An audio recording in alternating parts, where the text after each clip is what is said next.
वालेकुम दोस्तों, बिस्मिल्लाहिर्रहमानिर्रहीम। पहली वीडियो में दोस्तों हमने आई बॉल की जो स्ट्रक्चर है यानी आई बॉल का स्ट्रक्चर जो उसकी लेयर्स बनाती हैं वो हमने पढ़ी थी। इस वीडियो में दोस्तों हम आई बॉल में मौजूद जो कंटेंट्स हैं जो उसके स्ट्रक्चर्स मौजूद हैं वो हम पढ़ने की कोशिश करेंगे। तो दोस्तों पहले हमें बना लेते हैं क्लाइन में कौन कौन से कंटेंट्स मौजूद हैं। एक तो आपका रिफ्लेक्टिव मीडियम जो कि आपका कॉर्निया, दूसरा आपका एक्वस ह्यूमर होता है, फिर आपका लेंस होता है, फिर आपका विट्रस ह्यूमर होता है। ये सारे कंटेंट्स आई बॉल में मौजूद होते हैं। तो हम पहले चलते हैं अपना रिफ्लेक्टिव मीडियम जो आपका कॉर्निया है। दोस्तों कॉर्निया ये आपकी आई बॉल की जो पहली लेयर होती है स्क्लेरा उसी का ही पार्ट होता है, लेकिन इन दोनों में फ़र्क ये होता है कि वो स्क्लेरा ओपेक होती है, ये ट्रांसपेरेंट होती है। अब ट्रांसपेरेंट होती है तो इसकी भी कुछ इंपॉर्टेंस है। ट्रांसपेरेंट का तो मतलब आपको ये होना चाहिए कि ट्रांसपेरेंट का मतलब जो भी लाइट रेज आएंगी वो आपके कॉर्निया से पास आउट कर जाएंगी। तो कॉर्निया से पास आउट करती हैं तो उस लाइट रेज में क्या क्या डिफरेंस आते हैं, क्या क्या फर्क आता है वो पढ़ते हैं। जब आपकी लाइट रेज यहाँ आएंगी कॉर्निया के ऊपर, कॉर्निया की सरफेस पे, कॉर्निया क्या करेगा, उसको बेंड करेगा, सही है, यानी बेंडिंग काज करवाएगा कॉर्निया। और हमने पढ़ा है फिजिक्स के अंदर bending of light rays is called the refraction. तो इसीलिए जो आपका कॉर्निया है वो आपका रिफ्रैक्टिव मीडियम बनता है। ये तो आपका रिफ्रैक्टिव मीडिया हो गया आई बॉल के कंटेंट्स का। दोस्तों हम आगे चलते हैं अभी एक्वस ह्यूमर जो दूसरा कंटेंट है। सबसे पहले आपको ये पता होना चाहिए एक्वस ह्यूमर होता क्या है। एक्वस ह्यूमर ये आपका क्लियर फ्लूइड लिक्विड होता है जो कहाँ से इसकी प्रोडक्शन होती है। इसकी प्रोडक्शन दोस्तों सिलेरी प्रोसेसेस से होती है।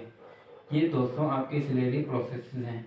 सिलेरी प्रोसेसेस ये कहाँ से बनते हैं, सिलेरी प्रोसेसेस आपकी दूसरी लेयर कोराइड जो वस्कुलर पिगमेंटेड लेयर है उसके पार्ट हैं ये ciliary process. Ciliary process ciliary body के पार्ट है। सिलेरी प्रोसेस से आपका एक्वस ह्यूमर निकलता है, किस चेंबर में आता है, पोस्टीरियर चेंबर में आता है। ये आपका सिलेरी प्रोसेस से आपके एक्वस ह्यूमर निकल रहा है, ये क्लियर फ्लूइड होता है। अच्छा, पोस्टीरियर चेंबर और एंटीरियर चेंबर यानी जो आपका ये कॉर्निया और लेंस के दरमियान वाली जो स्पेस है इसको आपका जो ये आयरस है, ये जो आपका आयरस है, ये आयरस इस स्पेस को दो में डिवाइड कर देता है। आयरस और कॉर्निया के दरमियान आपका एंटीरियर चेंबर, आयरस और लेंस के दरमियान में आपका पोस्टीरियर चेंबर।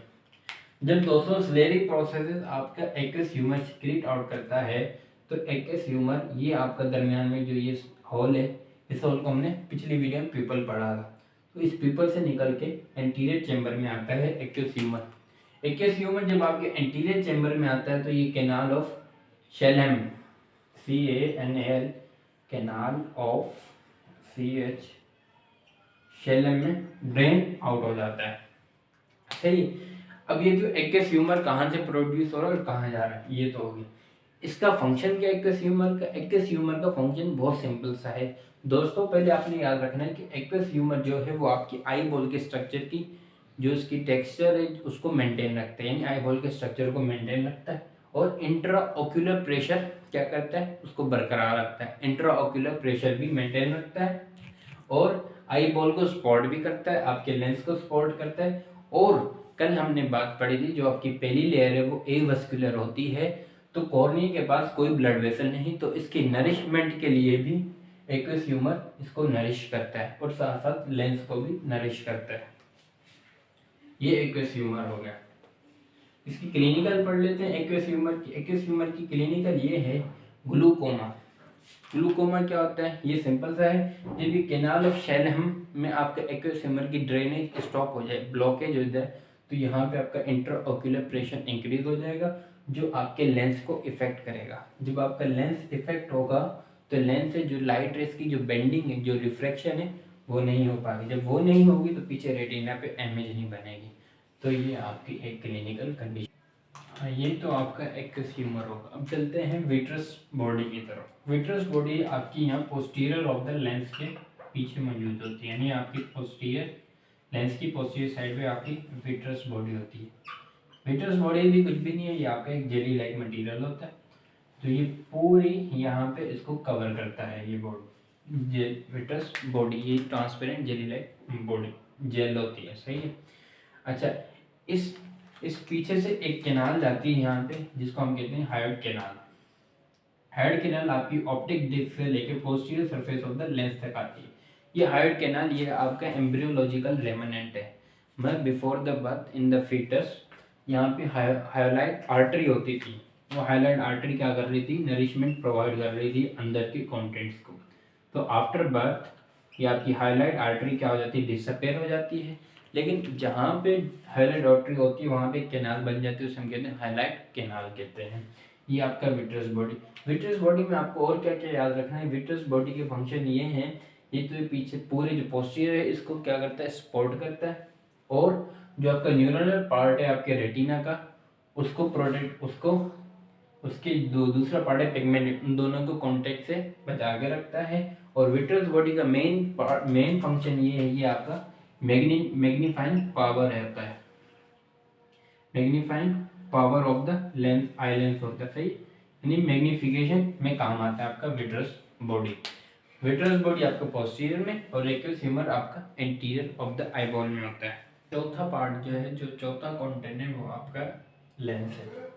ह्यूमन आई में जो लेंस होता है वो बायोकन्वेक्स होता है और ये ट्रांसपेरेंट होता है। जो आपका लेंस है हमारी आंख में जो मौजूद है, ये आपकी कवर होता है ट्रांसपेरेंट मटेरियल से, जिसको हम कहते हैं, इसका कैप्सूल कहते हैं, सही, जिसके अंदर ये इनक्लोज होता है।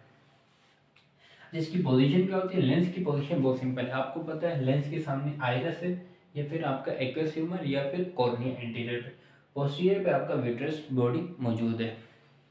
अब जो लेंस है, लेंस का जो कैप्सूल है, इसके अंदर जो ये फाइबर्स हैं, जो यहाँ पे इसकी एपिथेलियम है, वो आपकी क्यूबाइडल एपिथेलियम है। ये आपके हिस्टोलॉजी के बेसिक यूज में सवाल आ सकता है, भाई लेंस के अंदर कौन सी एपिथेलियम मौजूद है, वो आपकी क्यूबाइडल एपिथेलियम है।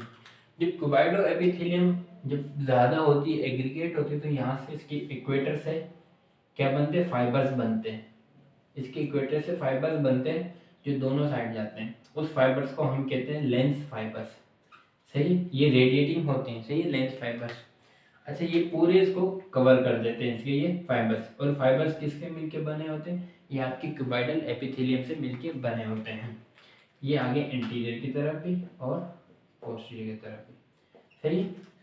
अच्छा, अब जो ये लेंस है एंटीरियर और पोस्टीरियर से, और इसके सेंटर में क्यूबाइडल एपिथेलियम, और वो एग्रीगेट होकर आपके लेंस फाइबर्स बनाती हैं जो रेडिएट आउट होते हैं। लेकिन जो यहाँ पे आपकी सिलेरी प्रोसेस, यहाँ से भी कुछ फाइबर्स निकलते हैं जो आपके लेंस को सिलेरी प्रोसेस के साथ अटैच करवाते हैं, उनको हम कहते हैं इसके suspensory ligament of the lens. अच्छा दोस्तों, सस्पेंसरी लिगामेंट दो हैं, एक लेंस के होते हैं और एक पूरी आई बॉल के होते हैं। Suspensory ligament of the eye ball जो हमने पिछली वीडियो में पढ़ लिया है।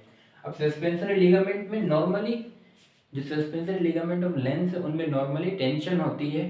वो टेंशन क्या करती है, आपके आई बॉल को फ्लैटन करके रखती है। मैं इसको खींच के रख दी, जब इसको खींच के रखेगी तो ये फ्लैटन रहेगा, सही। जब ये फ्लैटन रहेगा तो आप आसानी से दूर वाली इमेजेस को फोकस कर सकते हैं। जब इनमें टेंशन रिलीज होगी, मतलब इनमें रिलैक्सेशन आएगी, वो रिलैक्सेशन कैसे आएगी, जब आपके सिलेरी प्रोसेसेस में दो फाइबर्स होते हैं मसल के, सर्कुलर फाइबर और मेरिडियनल फाइबर, जब वो कॉन्ट्रैक्ट होंगे तो इन सस्पेंसरी लिगामेंट फाइबर, सस्पेंसरी जो लिगामेंट्स है इनमें टेंशन कम होगी, ये रिलैक्स होंगे, तो आपका लेंस क्या हो जाएगा, ग्लोबुलर हो जाएगा, ऐसे छोटा और ग्लोबुलर। जब ये ग्लोबुलर हो जाएगा तब आप नेर की ऑब्जेक्ट को आसानी से अपने रेटिना पे फोकस कर सकते हैं। जो लेंस की चेंजिंग है ये हम अपनी next video accommodation of the lens में पढ़ेंगे। अल्लाह हाफिज।